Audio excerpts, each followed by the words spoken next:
Red won the quarter in that third quarter. They were 5 goals in arrears at half-time today. Some changes. Against a bit of breeze, change too. of fortune. Yeah, we might... can we have a close one in our hands late in this one, Bix? I'm not quite sure how we call it if it starts to tighten up. Who to barrack for. I might start standing up.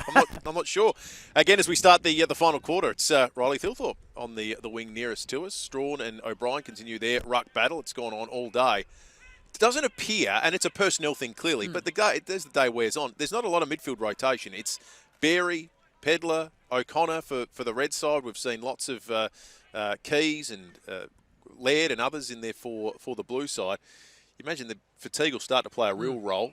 Deep inside 50, a free kick's been called out. Yeah, that was against Taylor Walker there. Once again, you see the ball flips out. Miller, who's got that great balance of inside and outside, he gets it. He's on his bike, he's running, and he's trying to kick it to the deepest defender, which is then. It's a 2-on-2, which Adelaide would take that every day of the week. If you get 2-on-2, you've got Walker and Himmelberg competing against the 2 defenders of the opposition.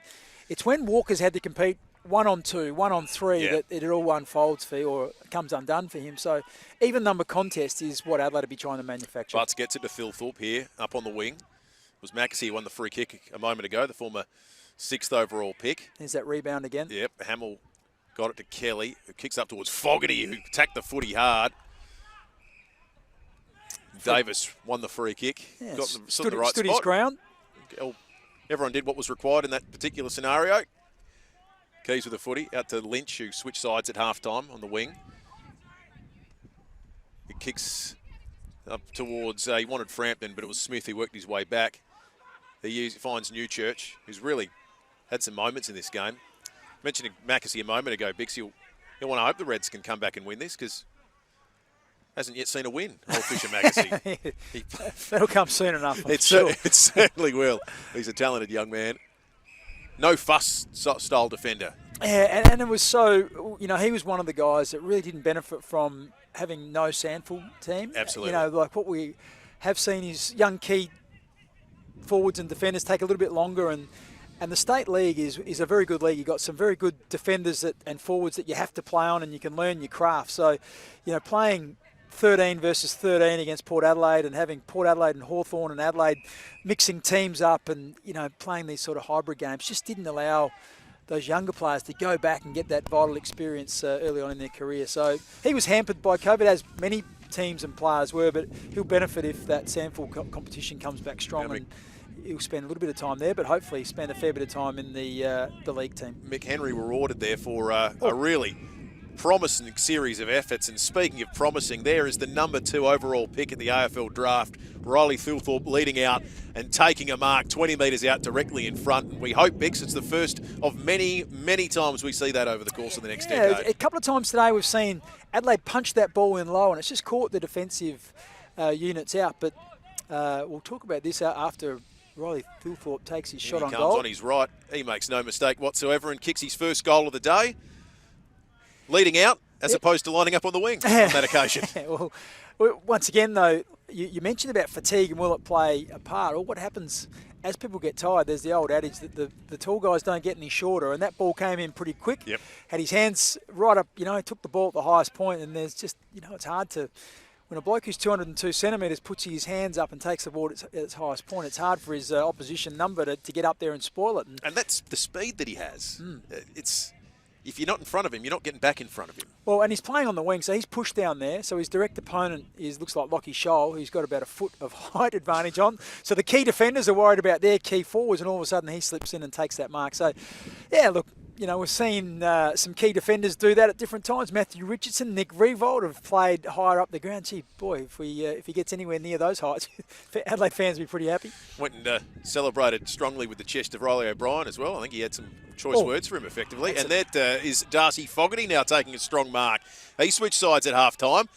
There's a bit of voice suddenly out in the field. I think Red feel a comeback is on. Well, and that's probably Fogarty's best movement of the day. He had some nice lead-ups, but that ball came in, not a whole lot of finesse on it. It was a quick kick forward. He was running flat out. His opponent was right behind him and just clunked it.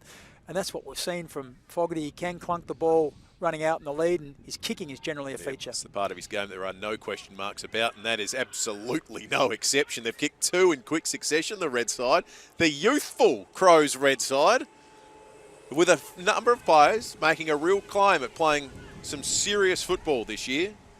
Good to see Fogarty get on the end of it as well. Yeah, and once again, I'm not sure about the setup. I didn't catch it quickly before the ball went in there, but they've been able to create a number of one-on-ones, which has been good. That one there was an indiscriminate kick forward.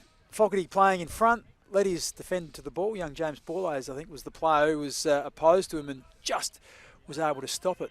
And just as we say that, Taylor Walker pushes up onto the wing. So maybe a bit of an insight here into how 3 or 4 key forwards could all fit into the same team. You're thinking about Walker, Fogarty, Himmelberg, maybe Tom Lynch. We've seen Lynch play on the wing. We've seen Walker play on the wing. And we've also seen Riley Thilthorpe play on the wing. So maybe that is a way you can fit all those players into one side. Brian Miller is chased down. That's a terrific tackle. It's a second tackle this quarter by McHenry that's won a free kick. That's how he's going to have to earn his crust in football. And he's got a 50-metre penalty. Is this the first time we've seen bit of errant behaviour on the mark, perhaps, Bix? Yeah, or maybe he might have said something to the umpire. I just didn't catch it. What I was looking at was Taylor Walker. So we know the red team kicked 2 goals in quick succession. Taylor Walker ran up to the wing, and we know the 6-6-6. As soon as the ball was bounced, he then pushed straight back into defence. So just a little tactic there, it appears, from Matthew Nix about how you stop teams when they get a bit of a run on. How do we make an impact where we can get back and help our defence when the team's got some momentum? So we'll see if he stays on the wing. Right on 50, McHenry sets sail for home, and he's just pushed it across the face. It'll be just the one behind. But they inch closer. The young Crows' red side. McHenry's endeavour hasn't dropped away as the day's gone on in this heat either. And he'd be a little bit flat that he's had a couple of shots on goal. He could have easily end up with multiple goals today. Missed one, hit the post in the third quarter, and then missed another set shot there. And Davis brings it out. Mackesy flew high to try and fist it away. Schomburg was taken, I thought without it, but in fact the umpire said he had the football, and it's holding the ball's the assessment. You can now see Walker as the spare defender down there, so he started on the wing, and now he's providing some aerial assistance as this ball's going to come in. Here's Pedler on that big left foot, kicks deep, and at the back it is, Walker got first hands to it. O'Brien was back there, all the tall timber. Now it's Borlase, he's a big unit as well. Use it well out into the wing with Lynch. Expecting to see Lynch get lots of footy this year in these sorts of positions to help the Crows coming out of defence. They're under siege at the moment, the Crows' blue side. Oh, good use of the body, and a mark taken by Murphy. Just nudged, I think might have been Berry out the way. Well, what is good about this, though, is it just shows that Adelaide are looking to create some more flexibility. For a long time, Walker and Lynch, Lockie Murphy, they haven't really been able to play anywhere else as opposed to as forwards, and particularly if you've had Betts in there and has been there for a while and doesn't really play anywhere else but forward. And you've got similar in defence when you've had Talia and Brown and all those guys, Laird and Smith, who have played a lot in defence. If the midfield's not working, you haven't had a lot of options to throw blokes in there from defence into the midfield or from forward up into the midfield. So if you've got Walker and you've got Lynch who can spend time up on the wing, or Walker starts on the wing and goes back in defence, and we've seen that Davis is now playing in a different position. We know Laird has gone into the middle and made a fist out of that. Miller can play in different spots. So you're building some flexibility into your side, which gives you some options as a coach. Geez, McHenry's really asserted himself this quarter. Was clean on the deck, but he's kicked just across the face, and it's mark taken deep in defence by Taylor Walker. So he's just parked himself there the last 3 or 4 minutes just to try and calm the farm because the Red had kicked 2 goals in a row. So this is what you get when you get these controlled scenarios. It's hard to practice this in match play, but when you're playing a game, 2 goals are kicked, you're able to then sort of extrapolate. This is what we're going to do come 2 or 3 weeks' time.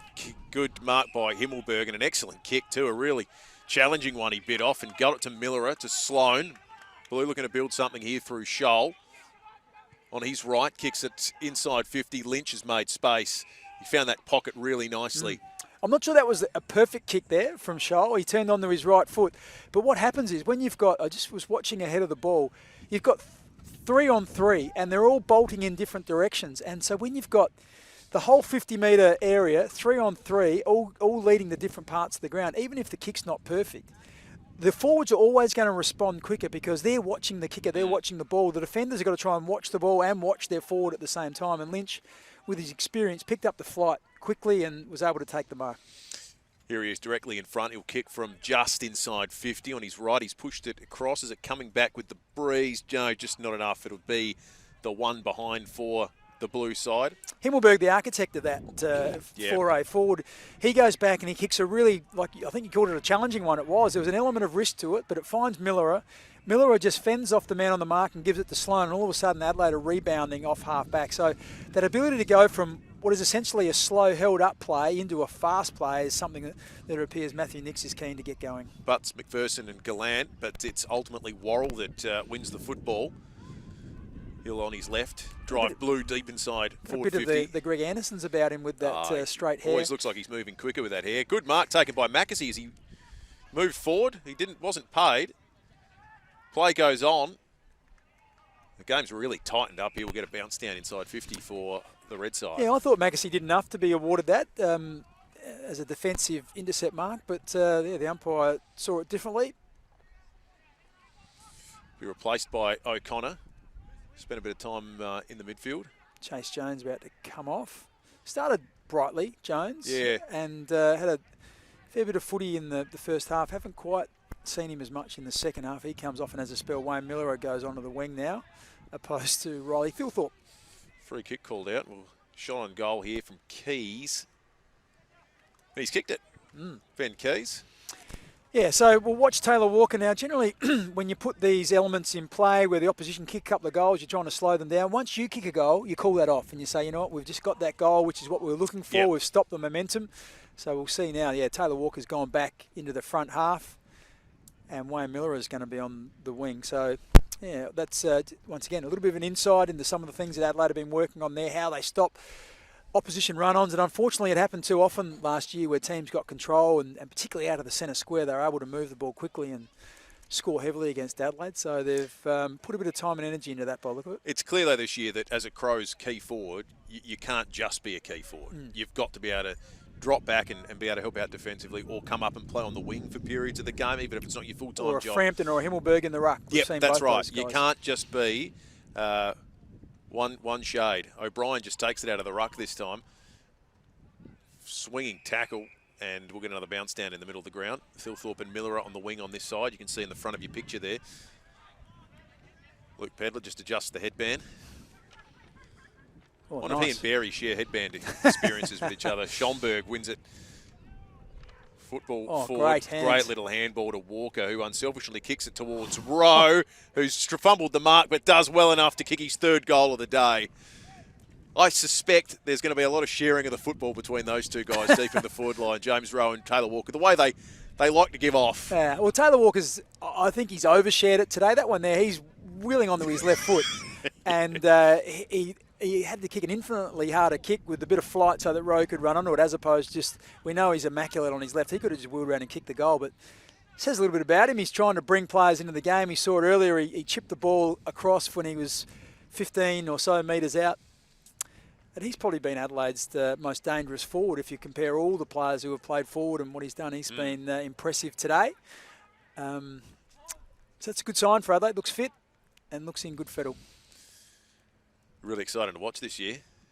That's a bit of X factor, that forward line.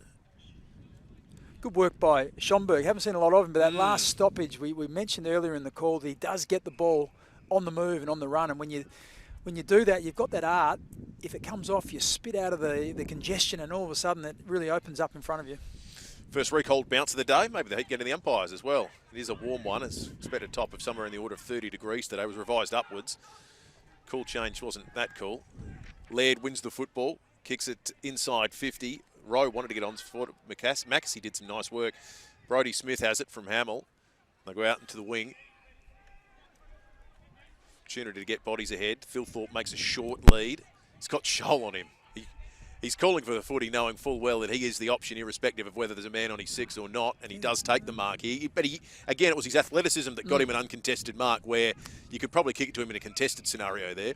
Here's Berry. And 50 metres, 50 metres. Yeah. Lair just followed through with it a little bit. Yeah, and once again, though, that's the intent there from that kick. So you've got the big fella in Thilthorpe. Great confidence, he's 200 centimetres. He's rolled around, and he's got a bloke who's 1.5 metres clear inside the middle of the ground, and to be able to have the confidence to pull the trigger on that kick, knowing that if it doesn't work and it's short or it goes over his head, you're probably facing a score the other way. But he backed himself in. The kick was perfect.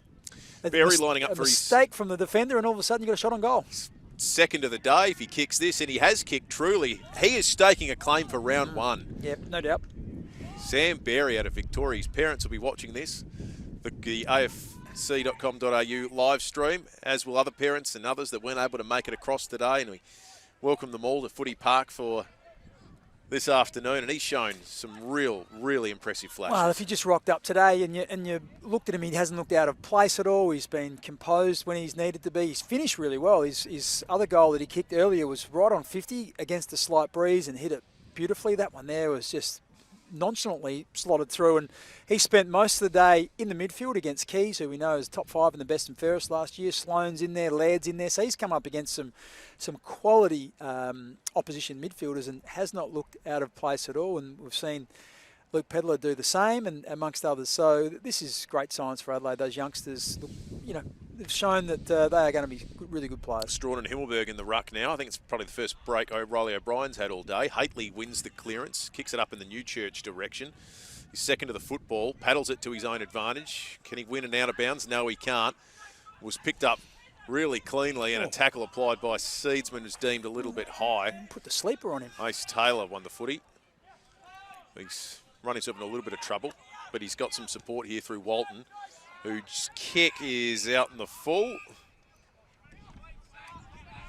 Well, bringing it back into play will be Will Hamill. Yes, there's a number of players, some of the top-up players, Matthew Walton, getting an opportunity to come out and play here today. So I'm sure the Adelaide Footy Club appreciate them helping out. Kick will go out of bounds, fisted away from Fogarty and Gallant.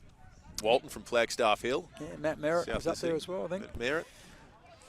Clarenvale. Look, these guys will be appreciating the return of Sandful action this year. Would have been tough last year. Expectation, you're going to be playing with a top-up footy for the Crows. Walton again. Laird will gather it. He's tackled. His hands are fantastic, though. Releases Chase Jones. He's got Schonberg, and then Keys inside if he wants well him. Done, Keys. Great shepherd from Keys. And, McAdam, has he hurt himself here? He just reached to his hamstring. I hope that was a cramp. Yeah, it's maybe his lower back area. He's slow to get up, is McAdam. We'll keep an eye on that. Play continues.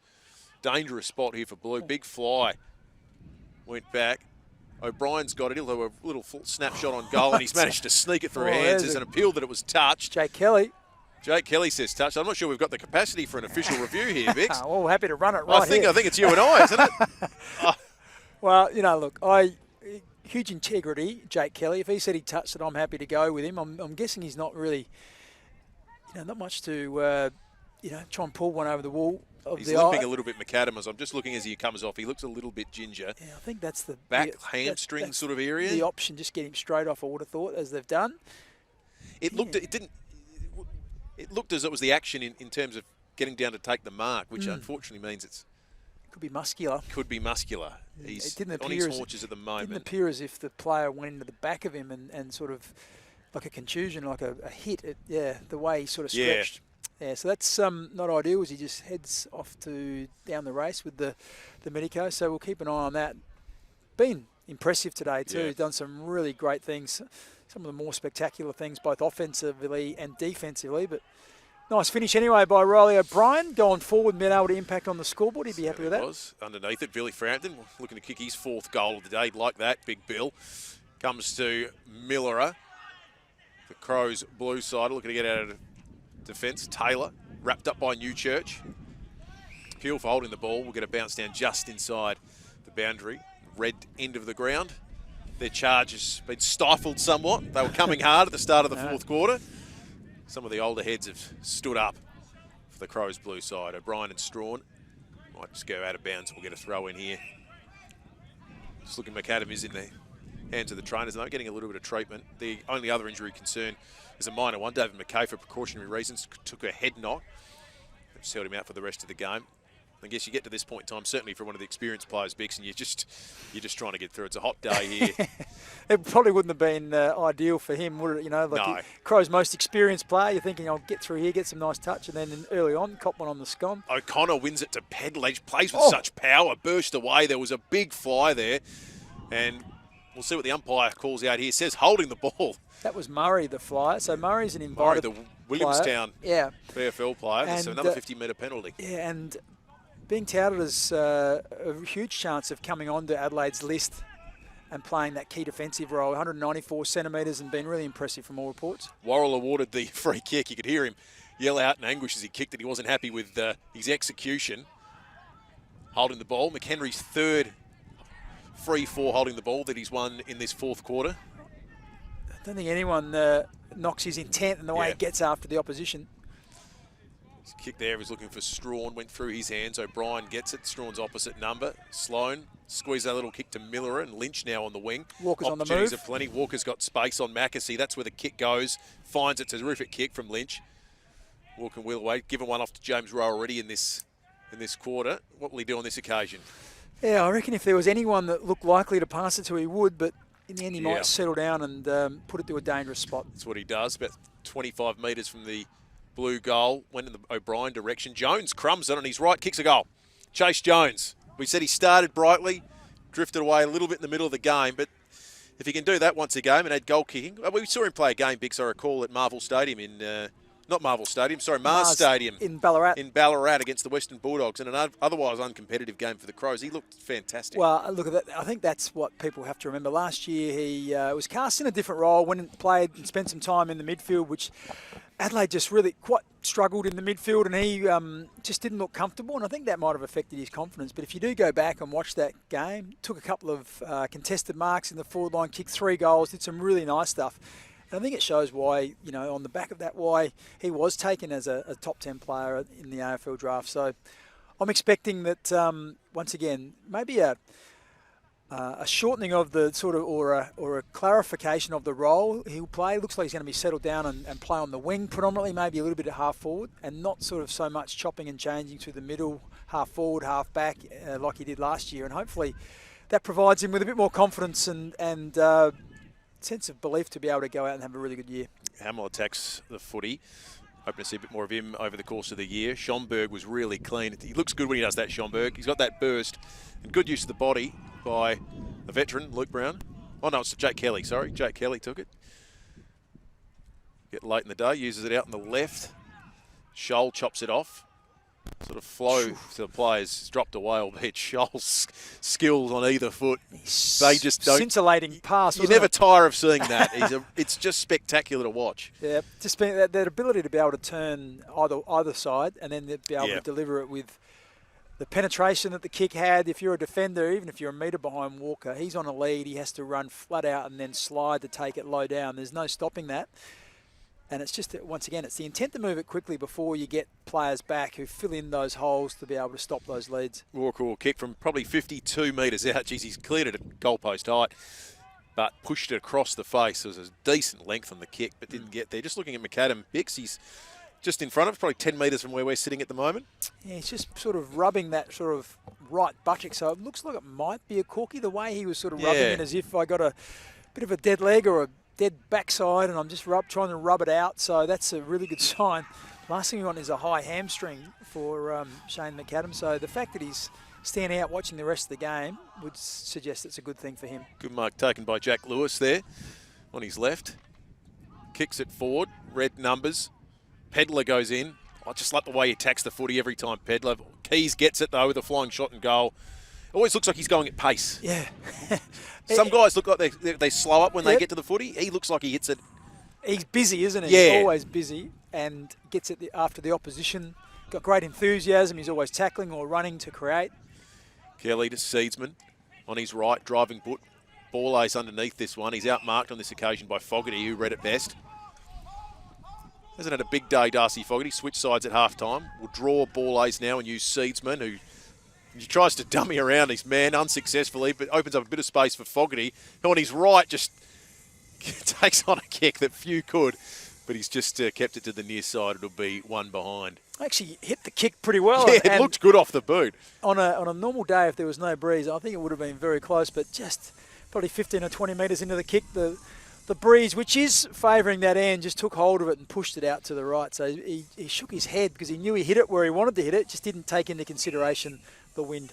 Worrell gets it to Lynch on this side. Beat a couple out to take the mark. Looking inside, as they've done all day today. Yep, this time he'll go back, just retreat to ball ace. You've got to remind yourself he's 18, not 28 as he looks. Worrell has it now. He's composed. Feigned the handball, gets it back to ball ace, and Sloan. The fence does work it a little bit more slowly as the game slows down. Fewer leads now. The red team has really defended well here, forcing them to kick it down the line, which is what they're after. Contested situation. Himmelberg and Mackesy. Himmelberg won it. Geez, big fend off on Smith. Wins the free kick, actually. Himmelberg thought momentarily it might go the other way for a high fend off, but he's got it. Ahead of him, again, probably a contested situation, so he'll just put it up high. Wants O'Brien, who doesn't quite have the sit, but does well enough to get across and fist it away in front of Jake Kelly out of bounds, and we'll get a throw in. Yeah, and once again, that's not a disastrous result for Adelaide when you're forced to kick long down the line, because it was a slow play and the red team had covered all those inside options. You're generally outnumbered down the line, so if you can get it to a stop play, create a stoppage, and even the numbers back up, that's a good result. O'Brien, Schomburg, Kelly. It was clever work by Schomburg. Now Millerer.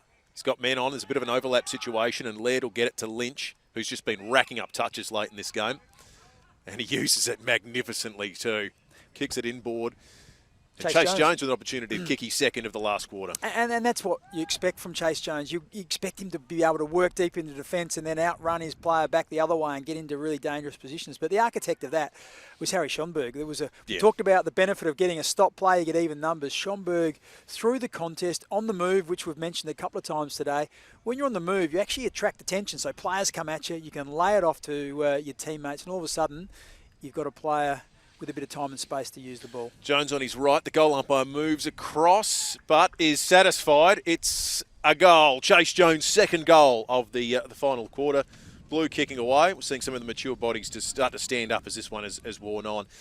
Chase Jones, Bix, doesn't need to be a 25-30 possession a game guy if he can kick a goal a game. If he can give you 25 goals in a season, he'll be a different sort of player for you. Yeah, and I expect him to continue to improve. Like last year, as we mentioned, it was a tough year for everyone at the footy club, and some players got exposed to levels they perhaps weren't quite ready to. So that is hard when you feel like you're not quite sure of what your role is exactly. And he now, as we said, been settled down on that wing. His first quarter was quite good, had a number of touches, went a little bit quiet, but then we've seen in this last quarter, maybe with the benefit of, third pre-season, he's up against a player who maybe hasn't quite got that fitness base, and he's making that work for him. So it's a good result, and hopefully he takes a bit of confidence out of this, and this is the impetus for him to start to really believe that he belongs at the level. Wonder if that one gets recalled in a full AFL game, Vic. Something the umpires might be just deciding this one's approaching its natural conclusion at this point in time.